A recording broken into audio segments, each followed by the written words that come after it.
आज पूरी दुनिया अंतर्राष्ट्रीय अहिंसा दिवस के तौर पे इस दिवस को सेलिब्रेट करती है। इसलिए भी कि गांधी ने अहिंसा के साथ जो प्रयोग किए, वैसे प्रयोग दुनिया में विरले हैं। बहुत सारे उदाहरण आपको नहीं मिलेंगे महात्मा गांधी ने जिस तरीके के प्रयोग किए हैं अहिंसा के साथ में। और यही वजह है कि भारत में आज गांधी के अवसान के इतने सालों के बाद भी, आज़ादी के 75वें साल में भी यहाँ गोलियाँ नहीं चलती। यहाँ लोग धरना देते हैं, अनशन करते हैं, प्रदर्शन करते हैं, भूख हड़ताल करते हैं। कोई जाकर किसी को मार नहीं देता कि आप हमारी बात मान लीजिए। ऐसी कई सारी बातें हैं। तो आज के इस विशेष कार्यक्रम में हम लोग अंतर्राष्ट्रीय अहिंसा दिवस पर बातचीत करने वाले हैं, महात्मा गांधी के जीवन पर और अहिंसा के साथ उनके जो प्रयोग थे, सत्य के साथ जो उनके प्रयोग थे उस पर। और इस पर बात करने के दो खास लोग हमारे साथ मौजूद हैं। हम स्वागत करते हैं प्रदीप कुमार सिंह जी का, जो ब्यूरो चीफ है दैनिक जागरण अखबार के, और अमन कुमार जी का, जो वरिष्ठ पत्रकार हैं और दूरदर्शन के चैनल स्पेशलिस्ट हैं, चीफ चैनल स्पेशलिस्ट हैं। आप दोनों ही लोगों का हमारे कार्यक्रम में स्वागत है। प्रदीप जी, आपसे ही शुरुआत करना चाहते हैं इस कार्यक्रम का कि आज जब दुनिया में कई जगहों पर हिंसा हो रही है, अफगानिस्तान का उदाहरण हमारे सामने में है, ऐसे दौर में महात्मा गांधी का जो प्रयोग था नॉन वायलेंस के साथ, उसको किस तौर पे आप याद करना चाहेंगे? कि महात्मा गांधी का जो अहिंसा को लेकर जो उनका आग्रह था, वो बड़ा ही कहें तो विशाल और व्यापकता लिए हुए था। उनका कतई यह नहीं सोचना था कि अमूमन लोग ऐसा सोचते हैं कि जो अहिंसा की बात करता है तो ये कमज़ोर लोग अहिंसा की बात करते हैं। गांधी जी की जो सोच थी उसके मुताबिक जो अहिंसा की जो बात करते हैं, वो जो सूरवीर जो होते हैं, जो शौर्य से भरपूर लोग होते हैं, वही अहिंसा की बात कर सकते हैं। और एक ब्रिटिश एम्पायर को ध्वस्त कर देना एक तरीके से, और एक ऐसा व्यक्ति 6 फीट का व्यक्ति, एक धोती, उसी को ओढ़ना, उसी को बिछाना। तो और कई बार गांधी जी पे कई बार प्रहार हुए, और पूरे इतने बड़े देश को जगाना अहिंसा के बल पर, और जो उन्होंने प्रयोग किए अहिंसा को लेकर, और जो दक्षिण अफ्रीका से जो उनकी यात्रा शुरू होती है कि जब उनको एक आला दर्जे से उठाकर फेंक दिया जाता है, उनके पूरे सामान को फेंक दिया जाता है, तो एक युवा गांधी जो है वो उनके मन में उस तरीके के विचार नहीं आते कि हमें जो है वो इसका प्रतिकार करना है। उन्होंने प्रतिकार के लिए जो बातचीत का जो तरीका अपनाया वो सत्याग्रह का तरीका था। आप हम पे हमला करेंगे, लेकिन हम अगर आप एक हमारे गाल पर थप्पड़ मारते हैं तो हम दूसरा गाल आगे कर देंगे। तो ये जो प्रयोग जो उनका था, इस प्रयोग ने ब्रिटिश एम्पायर को झुकने पर मजबूर किया। और उसके बाद आप देखेंगे तो नेल्सन मंडेला, म्यांमार में आंग सान सू की, इन ऐसे विभूतियों ने अपने यहाँ इसको लेकर प्रयोग किए। आज भी देखेंगे देश के भीतर, जैसा आपने प्रस्तावना में चर्चा किया कि अपने भारतवर्ष के भीतर आज भी जब हम आंदोलन करते हैं तो अधिकांश कई जगहों पर हालांकि सशस्त्र आंदोलन भी चल रहे हैं देश के भीतर, लेकिन आम तौर पर लोग गांधी के विचारों से प्रेरित होकर उनके जो आंदोलन के बताए हुए तरीके हैं, हम उपवास करेंगे, हम धरना करेंगे, हम प्रदर्शन करेंगे, हम भूख हड़ताल कर देंगे, और ऐसे प्रयोग जो हैं वो बहुत सफल हुए हैं। और जो शासन जो है वो भी पूरी गंभीरता से ऐसे विरोध प्रदर्शन को गंभीरता से लेती है और उसके निदान के उपाय किए जाते हैं। तो गांधी जी ने इतने बड़े देश को जो आज़ाद कराने में जो कामयाबी पाई, उसका सबसे बड़ा हथियार मैं कहूँगा वह अहिंसा हथियार था। हालांकि स्वतंत्रता आंदोलन के क्रम में दो विचारधाराएं जो हैं उनका टकराव था। भारतवर्ष के भीतर एक गरम दल भी था जिसकी मान्यता थी कि आप अहिंसा के जरिए स्वतंत्रता हासिल नहीं कर सकते। गांधी जी ने उनसे भी तारतम्य बनाने की कोशिश की। अभी आप जो गरम दल के जो लोग थे उनके साथ भी उनको भी साथ लेकर चलने की कोशिश, और जो उनका एक प्रयोग था कि स्वतंत्रता के दौरान हम किसी पर हाथ नहीं उठाएंगे।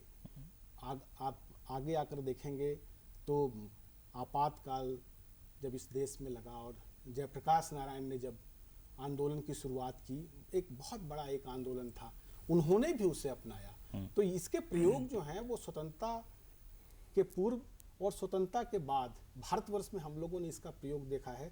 और यही वजह है कि भारत जो है वो विश्व का सबसे बड़ा लोकतंत्र है, और आज भी पूरी ईमानदारी से लोकतांत्रिक परंपराओं का अगर कोई निर्वाह कर रहा है तो भारतवर्ष कर रहा है। आप बगल में अफगानिस्तान को देखें, तालिबान की हिंसा जो है, और सत्य और अहिंसा के साथ साथ जो गांधी जी का आग्रह था छुआछूत को समाप्त करना, असमानता। और ये जो आग्रह है अहिंसा का, ये कहीं ना कहीं से हमारी आंतरिक पवित्रता से जुड़ा हुआ है। तो आंतरिक पवित्रता पर भी गांधी जी ने बहुत ज़्यादा जोर दिया। वो जब लोगों को समझाते थे तो उसका व्यवहारिक जो पक्ष था वो अपने ऊपर लागू करते थे। तो ये जो आत्मिक शुद्धता की जो बात है वह भी गांधी जी ने की है। और संत थे, एक संत के भाव से वो जब बातें कहते थे लोगों पे, सीधे लोगों के मन में उतरती थी उनकी बातें। यही वजह है कि गुजरात के रहने वाले गांधी जब बिहार के चंपारण में आते थे तो लोग उनके पीछे चलते थे। यहाँ आप झारखंड की बात करें, झारखंड भी जब वो आए, रामगढ़ में कांग्रेस का अधिवेशन हुआ, लोग उनके पीछे चल पड़े। टाना भगत एक पूरा समुदाय है, उनको जो है फॉलो करता है, उनके अनुयायी हैं। तो गांधी जी ने जो विचार दिए, और मैं बार बार जब सोचता हूँ, एक ऐसी शख्सियत जिनके बारे में आप जितना सोचें, जितना अध्ययन करें, आप उनके कद को उतना ही बढ़ा पाते हैं। तो गांधी जी ने जो अहिंसा को लेकर के जो प्रयोग किया वह अद्भुत था, और आज भी पूरे विश्व को रास्ता दिखा रहा है, और उससे बेहतर कोई मार्ग नहीं हो सकता। यमन जी, लोग कहते हैं कि जब भी आप कोई कष्ट में हों तो आप गांधीयन फिलॉसफी को एक बार पढ़ लीजिए या थोड़ा सा गांधी जी की चीज़ों को याद कर लीजिए, तो आपके कष्ट का निवारण हो जाएगा। कितना इत्तेफाक रखते हैं आप इससे, और क्या महसूस करते हैं हिंसा को लेकर? शायद ये बात इसलिए भी सत्य के काफ़ी करीब प्रतीत होता है कि पूरी दुनिया में, गांधी तो हमारे भारत के थे, लेकिन पूरी दुनिया में जो उनकी चीज़ों को लेकर, उनकी जो मान्यताओं को लेकर जो है वो काम हो रहा है। और आप को जान के खुशी होगी कि अमेरिका, इंग्लैंड जैसे की जो बड़ी यूनिवर्सिटीज़ हैं, जो टॉप के यूनिवर्सिटीज़ हैं, वहाँ पे गांधी दर्शन पे पढ़ाई हो रही है। तो ये थॉट्स पूरी तरह सही है, क्योंकि गांधी ने सिर्फ बताया नहीं, उसको पहले जिया। माने उनके जो भी विचार थे उसमें अनुभूति की प्रामाणिकता थी। वो सिर्फ आपने भी पढ़ा होगा कि जैसे उनके पास एक व्यक्ति आया, बोला कि भाई मैं बहुत परेशान हूँ कि मेरा बेटा बहुत जो है गुड़ खाता है, बहुत चीनी खाता, मीठा खाता, आप इसको समझाइए। बोले ठीक है, तुम 2 दिन के बाद आना। फिर 2 दिन के बाद आया तो फिर उसको, बच्चे को उन्होंने कहा कि देखो बेटा, ज़्यादा मीठा नहीं खाना चाहिए, उससे सेहत को जो है नुकसान पहुंचता है। तो वो आदमी बड़ा अचंभित हुआ, बोला कि भाई ये बात तो आप 2 दिन पहले भी बोल सकते थे। तो गांधी जी ने कहा कि अरे भाई, मैं तो खुद ही मीठा खाता था, इस बीच मैंने खुद खाना छोड़ दिया, उसके बाद मैं इसको समझाने की स्थिति में आया हूँ। तो शायद ये थॉट्स, ये अब आजकल में क्या स्थिति है कि हम खुद अपने जीवन में उस चीज़ का पालन नहीं कर रहे हैं, लेकिन हम जो है वो ज्ञान सबको बांट रहे हैं, सबको बता रहे हैं। शायद इसी वजह से मेरी चीज़ें उतनी ज़्यादा प्रभावी नहीं हो रही है, लेकिन गांधी जी का जो थॉट्स है वो उनके माने मरने के लगभग 75 साल हो गए हैं उनके निधन का, उसके बाद भी आज प्रासंगिक, आज हम बैठ के उस पर चर्चा कर रहे हैं। पूरे दुनिया में आज कार्यक्रम हो रहे हैं, आज ही नहीं, पूरे सालों भर कोई न कोई विमर्श उनके नाम पे होते रहता है। तो इसीलिए लोग जो है, विद्वान लोग जो है, आपके जैसे जो है वो गुणी लोग बोलते हैं कि जब बहुत ज़्यादा मन अशांत हो, जब आप ज़्यादा परेशानी में हो, तो गांधी जी को पढ़िए, गांधी जी के दर्शन को पढ़िए। और शायद इसी वजह से झारखंड का जो इलाका है, यहाँ हमारे जो भाई बंधु हैं, ख़ास तौर पे जो जनजातीय समुदाय के लोग हैं, वो गांधी फिलॉसफी के बहुत करीब हैं जी। इसी वजह से। तो देखिएगा कि आप दूसरे जगहों के मुकाबले देखिएगा कि उनके जीवन में बहुत शांति, उनका जीवन जो है बहुत शांतिपूर्ण तरीके से, उनकी ज़रूरतें भी बहुत कम है, वो बहुत ज़्यादा लाम काफ में नहीं रहते हैं, वो उतना ही खाते हैं जितना उपजाते हैं। इसके अलावा भी उनकी बहुत ज़्यादा ज़रूरतें नहीं हैं।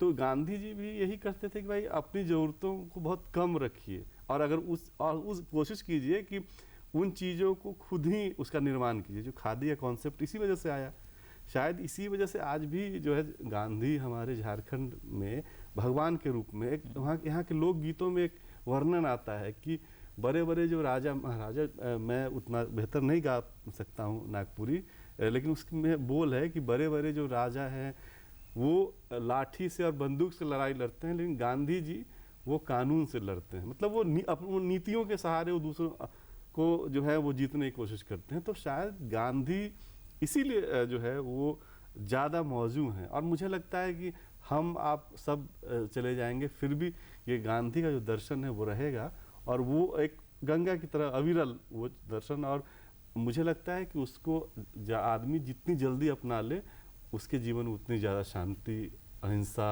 होगा और उसका जीवन सुख में बीतेगा। और हिंसा विकल्प भी नहीं है। लोग कहते जी, हैं हाँ। कि अगर आपने बंदूक से किसी को मारा है तो आपकी मौत भी बंदूक की गोली बंदूक से ही से होगी, होनी है। हाँ। तो अहिंसा एक बड़ा बेहतरीन प्रयोग है जिसको जो ज़रूरत है आज की दुनिया की, क्योंकि कई इलाके जो हैं वो हिंसाग्रस्त हैं इस दुनिया के। तो गांधी जी बार बार याद आते हैं और हम लोग निश्चित आप जी, ठीक ही नहीं, कह रहे आप थे। एक चीज में आपको आपने बहुत बेहतर बात बोली कि भाई अहिंसा से कुछ नहीं, कीचड़ से कीचड़ को आप नहीं धो सकते। बिल्कुल। हिंसा को अहिंसा से जीता जा सकता है। एक उदाहरण अभी हाल में पूरी दुनिया अभी, हालांकि उस खबरें बहुत कम आने लगी हैं, लेकिन वो स्थिति अभी भी है। कहा जाता है कि अफगानिस्तान का जो पूरा इलाका है वहाँ पे युद्ध और हिंसा जो है वहाँ एक तरह से रोजगार की तरह है। आप हर अलग अलग प्रांत में जाइएगा, अलग अलग क्षेत्र में जो है हिंसा का दौर, मतलब हम जिसको हिंसा कहते हैं, हम गांधीवादी लोग हैं, हम गांधी के देश के लोग हैं, तो हम उसको हिंसा कहते हैं। लेकिन वहाँ के कुछ लोग उसको माने सत्ता को कब्जा करने का एक तरीका मानते हैं।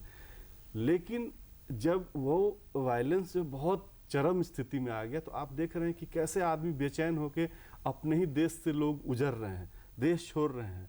इतनी परेशानी है, इतनी घबराहट में है कि वो हवाई जहाज के जो पहिया में बैठ के देश छोड़ने की स्थिति में आ रहे हैं। तो मुझे ये मान के और ये मतलब मैं सोचता हूँ कभी कभी शायद ये गांधी का ही पुण्य प्रताप है कि हमारे देश में हम आप जो शांतिपूर्ण तरीके से रह रहे हैं, हमारे बच्चे रह रहे हैं और आगे भी रहेंगे। तो शायद एक आधार, वो अहिंसा ही आधार था कि आपको कहा गया है कि जीवन में शायद इसीलिए थॉट्स है कि आपको कुछ सबसे पहले शांति, हमारे यहाँ बोला जाता है कि सबसे पहले शांति जरूरी है यार। तो गांधी को धन्यवाद आज फिर देने की ज़रूरत है कि हम ऐसे हिंसाग्रस्त क्षेत्रों से दूर है और हम आगे, अगर हमारे यहाँ कुछ परेशानी भी है तो उसका निदान जो है वो शांति में, गांधी के बताए रास्ते में ही है। हाँ, ये भारत की खासियत है और हमें गौरव है इसका कि हम महात्मा बुद्ध की धरती हैं। हम महात्मा गांधी ने जहाँ जन्म लिया वहाँ पे हमारा भी जन्म हुआ है। जिस नाते गांधी जी हमारे रिश्तेदार हैं। प्रदीप जी, जो आज का दौर है जिसमें एक तो है कि भाई हिंसा के खिलाफ लड़ाई, कि हिंसा न हो, और ये तब होगा जब आप सच बोलें। तो गांधी ने बड़ा प्रयोग किया सत्य के साथ। सच बोलने की काबिलियत आप में आनी चाहिए। आज के दौर में आपको क्या लगता है, कितना कुछ प्रासंगिक तो है ही नहीं कि कितने उदाहरण आपके सामने हैं जब लोग सच बोल के सामने आ रहे हैं? सच्चाई को लेकर जो गांधी जी के जो प्रयोग थे, आप देखेंगे कि उन्होंने उनके जब किताबों का संकलन और जो अध्ययन है और जो उन पर जो शोध हुए हैं, और सबसे बड़ी जगह जहाँ गांधी जी ने अपने जीवन का बहुत अधिक समय बिताया, साबरमती आश्रम। तो गांधी जी में दो तीन चीज़ों का बड़ा जो है वो असर था और जिसका आग्रह वो करते थे। सत्य को लेकर जो उनका जो आग्रह था, तो आप देखें नैतिक शिक्षा जो एक विषय है बचपन से पढ़ाया जाता है, उसमें सबसे ज़्यादा आग्रह जो है वो सत्य बोलने को लेकर था। सत्य यानी ऐसा सत्य जो अप्रिय न हो। बिल्कुल जी, ऐसा सत्य जो किसी को कड़वा न लगे, किसी को कड़वी बात भी कहनी हो तो उसको बड़े ही अच्छे तरीके से कहें। गांधी जी का ये प्रयोग जो है वह आप देखेंगे स्वतंत्रता आंदोलन के क्रम में जब उन्होंने जो जिक्र किया है साबरमती आश्रम में, उसके कुछ ऐसे पत्र जो आप उनको देखने को मिलेगा, उनके कुछ ऐसे कार्य जो रोमांचित कर देते हैं। आज उन्होंने एक बार एक उद्धरण जो है वो लिखा है कि आज मेरे पास समय था तो मैंने एक चप्पल बनाया। और जैसा अमन जी ने भी चर्चा की कि आखिर असत्य बोलने का कारण क्या है, लालच और असत्य, ये जो है वो एक दूसरे से कहीं ना कहीं बंधे हुए हैं। और लालच तभी व्यक्ति के मन में आता है जब आप भौतिक सुखों के भीतर बहुत ज़्यादा भागते हैं। कहीं ना कहीं से हिंसा भी उसी कारण से बढ़ती है। जैसे ही आप भौतिक सुख के पीछे भागना कम कर देंगे, गांधी जी ने अपना जो जीवन दर्शन है वो जिस तरीके से उन्होंने जिया है, लोगों से आग्रह करते हैं। भारत जैसे बड़े देश में उनका सबसे ज़्यादा आग्रह था कि आपकी जो ज़रूरतें हैं उन ज़रूरतों के मुताबिक ही आप अपने आप को ढालें। अधिक से अधिक अपेक्षा जो है वही दुख का कारण है। जी। उसी दुख के कारण, उसी अपेक्षा के कारण समाज में असत्य की जो प्रवृत्ति है वह पनपेगी, हिंसा की प्रवृत्ति पनपेगी। आज ये जो अपेक्षा है, इसी कारण जहाँ भी जिस तरीके से जो डिस्टरबेंस हो रहा है देश के बाहर अन्य मुल्कों में, और इन्होंने सही एक उदाहरण दिया कि आप जनजातीय समुदाय के भीतर देखें।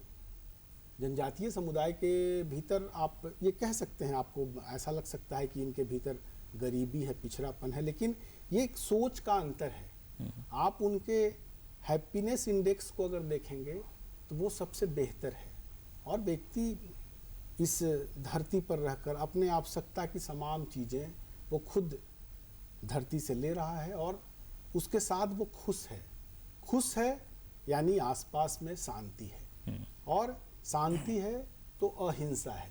आप देखें कि किसी तरह की अहिंसक प्रवृत्ति का लोग जो है वो मिलकर विरोध करते हैं। समाज के भीतर उन्होंने इसके लिए भी आग्रह किया। अहिंसा का एक बहुत बड़ा आग्रह ये था कि आप अन्याय का प्रतिकार करेंगे। ऐसा नहीं है कि हम अहिंसा के समर्थक हैं तो हम किसी चीज़ का विरोध नहीं करेंगे। अगर समाज में अन्याय देखते हैं, किसी के साथ भी अन्याय देखते हैं, असमानता, छुआछूत, इन तमाम जो अन्याय की जो प्रवृत्ति है, तो न्याय के लिए जो आवाज़ बुलंद करना, वह भी एक अहिंसक जो आंदोलन है वह उसका हिस्सा है। और जब एक लोकतांत्रिक ढांचा, एक लोकतांत्रिक समाज का जब गठन होता है तो ये सब तत्व उसके लिए काफ़ी आवश्यक हैं। तो अन्याय के खिलाफ लड़ना, गांधी जी ने अन्याय के खिलाफ लड़ाई जो लड़ी, उसका तो उदाहरण पूरे विश्व में भारत के स्वतंत्रता के रूप में लोग देखते हैं। लेकिन उनके जो आग्रह थे और जिस प्रकार से शोध के दौरान जो गांधी जी के विषय में बातें सामने आती हैं और सत्य और अहिंसा को लेकर के जो उनके प्रयोग हैं, तो ये तो ऋषि मुनियों ने जिस प्रकार से भारतवर्ष में जीवन जिया है कि एक ही आश्रम में ऋषि मुनि संत रहते थे और वहाँ हिंसक पशु भी रहते थे, और उनका आचरण जो था वह संतों सरीखा हो जाता था। तो गांधी जी के साथ रह करके भी बहुत सारे लोगों के जीवन में ढेर सारे परिवर्तन हुए। जब आप साबरमती आश्रम में जाएंगे तो वहाँ के पशु पक्षी इतने हिले मिले हैं कि वो आपके काफ़ी करीब आएंगे, आपके शरीर पर चढ़ जाएंगे। तो आप वहाँ गांधी को महसूस कर सकते हैं। आप अगर आश्रम के एक दीवार, वहाँ के चरखे में, गांधी जी के पत्र में, जो इनकी जो विशालता जो है वो गांधी जी की वो विशालता जो है वो उन्हीं चीज़ों में दिखती है। और जो उनके सिद्धांत सत्य अहिंसा के सिद्धांत, वो तो अमर सिद्धांत हैं। और आगे आने वाली मानवता को अगर कल्याण के पथ पर जाना है, और जो हम विश्व शांति की बात करते हैं, अगर विश्व शांति कायम करनी है तो गांधी जी के अलावा कोई विकल्प नहीं, अहिंसा के अलावा कोई विकल्प नहीं। आप बंदूक की गोली से शांति नहीं ला सकते। हाँ, जब भारत गुलाम था तो एक ब्रिटिश एम्पायर, उतनी बड़ी सेना, उतना ताकत, उतना पैसा, दूसरी ओर महात्मा गांधी और उनके साथ के लोग, ये ठीक है, गरम दल भी था भारत में, और कुछ हिंसक वारदातें भी, वारदात क्या कहेंगे उसको, हिंसक तरीके से लड़ाइयाँ भी लड़ी गई भारत में आज़ादी की। लेकिन गांधी जी की जो लड़ाई थी आज़ादी के लिए, जब भारत गुलाम था, उसकी कौन सी बातें आपको ज़्यादा अपील करती हैं? देखिए, अगर आप शुरुआत कीजिएगा, जब वो चंपारण आते हैं तो उस समय उनके अंदर से एक जो आप आवाज़ आई कि मुझे जो है सर्विस जो है वो देश को देना चाहिए, और कहाँ मेरी ज़रूरत है। हर व्यक्ति अगर ये सोच ले कि मेरी कहाँ ज़रूरत है देश के लिए, तो उस स्वर्ग बन जाएगा देश। तो उन्होंने उस समय सोचा, और उस समय आप समझिए जब गुजरात के पोरबंदर का आदमी जब चंपारण आया होगा, वो कितना अपील करता है ये चीज़, और वहाँ आके जो परेशान, उनकी बात कोई सुनने वाला नहीं। आप खुद चंपारण से हैं और आपको पता है कि वहाँ की क्या उस समय भौगोलिक स्थिति थी। अभी भी बहुत ज़्यादा ऐसा नहीं बदलाव, न वहाँ एयरपोर्ट उस इलाके में, न रेलवे की बहुत ज़्यादा फैसिलिटीज़ है। फिर भी गांधी जी आए, वहाँ के लोगों के दुख दर्द को उन्होंने साझा किया, उसके बाद में उन्होंने आंदोलन शुरू किया। फिर उस दौर में आज हम प्रधानमंत्री नरेंद्र मोदी जी ने फिर से स्वच्छता अभियान चंपारण से शुरू किया है, मोतिहारी लेकिन ये गांधी ने बेतिया मतलब वहाँ चंपारण से शुरू कर दिया। तो वो देखे कि बहुत गंदगी है, मतलब वो शोषण का तो था ही और वो आंदोलन कर ही रहे थे। उन्होंने देखा कि अरे यहाँ बहुत गंदगी है, लोगों को पहले यहाँ साफ रहने की आवश्यकता है, तो लोगों को वहाँ पे एजुकेट किया लोग। स्कूल तो पहला बुनियादी विद्यालय वहाँ पहला। बोला। इसके अलावा देखा कि हमारे बच्चे जो हैं उनको सिर्फ पढ़ाई नहीं चाहिए, उनको कुछ कौशल विकास भी उनका होना चाहिए। तो वो बुनियादी विद्यालय का कॉन्सेप्ट वहाँ हुआ, अभी फिर से रिनोवेट हुआ है वो स्कूल। लेकिन बड़ा दुख की बात है कि उस तरह की जितने बुनियादी स्कूल थे वो बहुत अच्छी स्थिति में नहीं है, उन स्कूलों को ठीक करने की जरूरत है। तो मुझे गांधी की ये चीज़ मतलब आपको उनकी जो आज़ादी की लड़ाई में जो उनका कंट्रीब्यूशन है उस तो सब बताएंगे, लेकिन ये सब चीज़ें जो है मुझे ज़्यादा अपील करती हैं, क्योंकि गांधी सिर्फ आंदोलन नहीं कर रहे थे, उसके बाद की स्थितियों के लिए भी देश को तैयार करना चाह रहे थे। और उन्होंने कुछ हद तक किया, हालांकि उन आज़ादी के बाद बहुत ज़्यादा दिनों तक वो रह नहीं पाए। रहते तो शायद हमारा देश थोड़ा ज़्यादा जो है उस लाइन पे काम करता। आत्मनिर्भर भारत का जो हमारा कॉन्सेप्ट हाल के वर्षों में मोदी जी ने शुरू किया है, वो शायद और पहले शुरू हो गया रहता और अभी ये स्थिति नहीं रहती। लेकिन फिर भी गांधी का क्या कॉन्सेप्ट था, वो कोई MBA नहीं किए हुए था। आजकल क्या होता है कि मैनेजमेंट पढ़ के आए। आप अहिंसा की बात हम लोग क्योंकि अहिंसा दिवस पे कार्यक्रम कर रहे हैं, आप समझिए ना कि वो आज से 80 साल 90 साल पहले वो आदमी या 100 साल के करीब जो है वो आए थे इंडिया, तो 100 साल हो गए, 100 साल से ज़्यादा हो गए उससे। तो 100 साल पहले वो आदमी बोला था कि नहीं, हम इस साम्राज्य को तो हटाएंगे, हम अपने देश से हटाएंगे, लेकिन हमारा तरीका जो होगा वो हिंसक नहीं होगा। क्या कॉन्सेप्ट रहा होगा, आप देखिए ना कि अभी हाल के वर्षों में अमेरिका जैसा जो बड़ा मजबूत देश है, उसके पास सब कुछ है, परमाणु बम, एक से एक रासायनिक हथियार, एक से एक मतलब बेहतर लड़ाके हैं उनके पास, लेकिन कहा गया कि 20 साल 25 साल तक जो अफगानिस्तान में उसके लोग लड़े और वो जो वापस जो उसमें गए, कई लोग की मानसिक स्थिति अच्छी नहीं थी, उनकी बाद में काउंसलिंग की गई, क्योंकि अमेरिका जैसे देश में इस व्यवस्था है। तो हिंसा का क्या गलत प्रभाव, वो सैनिक जिनका काम ही लड़ाई लड़ना था, उनकी मानसिक स्थिति खराब हो गई। तो हमारे देश में इस खतरे को बहुत पहले गांधी जी समझ रहे थे। शायद इसी वजह से देश को उन्होंने जो है सिर्फ अतिवाद के रास्ते पे ले जाने से उन्होंने मना किया।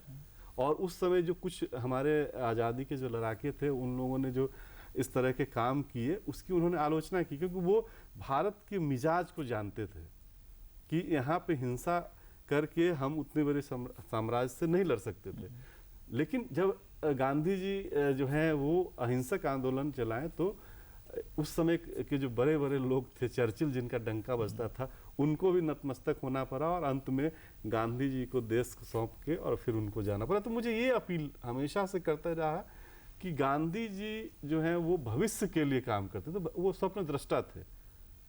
अभी तो कोई भी आदमी काम कर रहा है, लेकिन उसका जो कहा जाता है कि 50 साल बाद का इम्पैक्ट वो 50 साल बाद देखने को मिलेगा।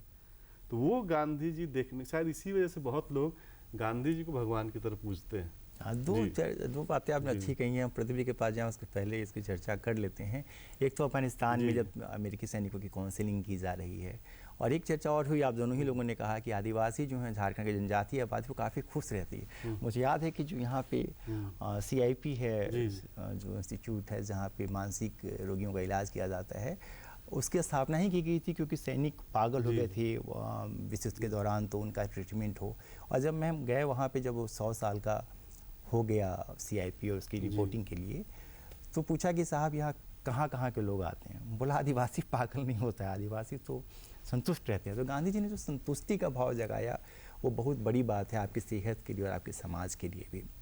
और चंपारण की चर्चा आप कर रहे थे, मेरा सौभाग्य है कि मैं चंपारण का हूँ, तो गांधी जी पर थोड़ा ज़्यादा हक बनता है।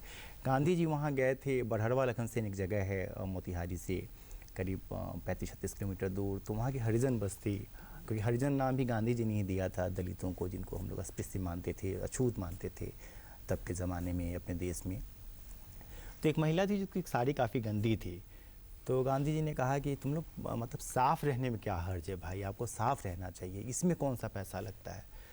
तो क्योंकि गांधी के साथ काफ़ी लोग थे, महिलाएं भी थीं और पुरुष भी काफ़ी थे, तो उन्होंने गांधी से अलग चलने को कहा, उनका हाथ पकड़ा, अपनी झोपड़ी में ले गई और बोली कि मेरे पास यही एक साड़ी है, आप घर में जिस दिन कोई मर्द नहीं रहते हैं उस दिन हम गेट बंद करके नहाते हैं, फिर इसको सुखाते हैं और फिर हम इसको पहनते हैं।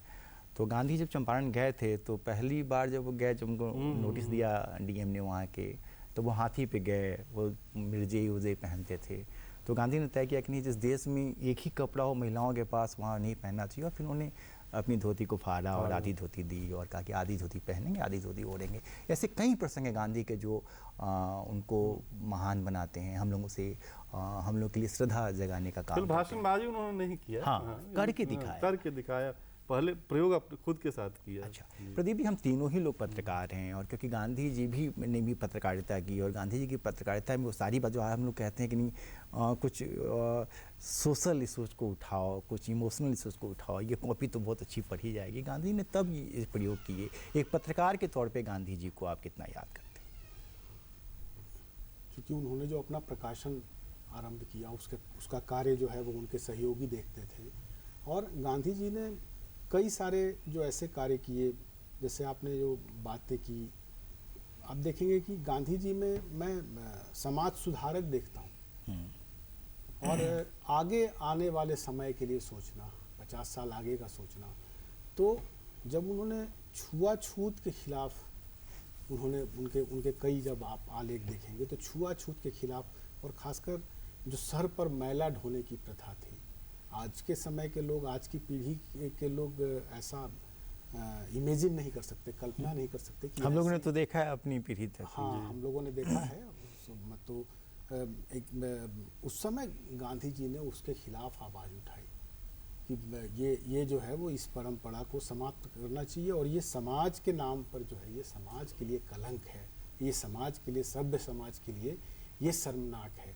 तो गांधी जी में जब आप समाज सुधारक के तौर पर जब आप उनको देखेंगे, आपने स्वच्छता अभियान की चर्चा की, स्वच्छता का जो उनका गांधी जी का आग्रह था, जिसको अभी प्रधानमंत्री नरेंद्र मोदी आगे बढ़ा रहे हैं, तो एक उन्हीं का कॉन्सेप्ट जो था वह था। और उन्होंने जो वस्त्रों के प्रयोग को लेकर खादी के लिए जो आग्रह किया, तो खादी का आग्रह और ग्राम स्वराज का जो आग्रह किया, जिसको आगे आने वाले समय में जयप्रकाश नारायण इन लोगों ने भी आगे किया कि आप ग्राम स्वराज्य को अपना करके, और जो ग्रामीण पृष्ठभूमि के जो लोग नहीं भी हैं या हैं भी, तो आप जो अपनी ज़रूरत की जो चीज़ें हैं आपकी, उनको आप खुद जो है वो कल्टीवेट कर सकते हैं, उठा सकते हैं, और ग्राम अर्थव्यवस्था को मजबूत करके, पंचायतों को जो मजबूत करने का उनका आग्रह था। तो उन्होंने पत्रकार के तौर पर जो असमानता के खिलाफ जो उन्होंने जो है वो एक काम किया, वो एक लंबा काम था, और नाम ही उनकी पत्रिका का हरिजन था। उनका जो उन्होंने जो है वो उस समुदाय के बीच में, और साबरमती आश्रम जिसका जिक्र बार बार आता है गांधी जी के संदर्भ में, तो उन्होंने हरिजनों के लिए ही उसको बसाया। चलिए, अब वक्त नहीं है हमारे पास। गांधी एक ऐसे महापुरुष हैं, एक ऐसा विषय है, अहिंसा एक ऐसा विषय, इस पर बहुत लंबी बातचीत की जा सकती है।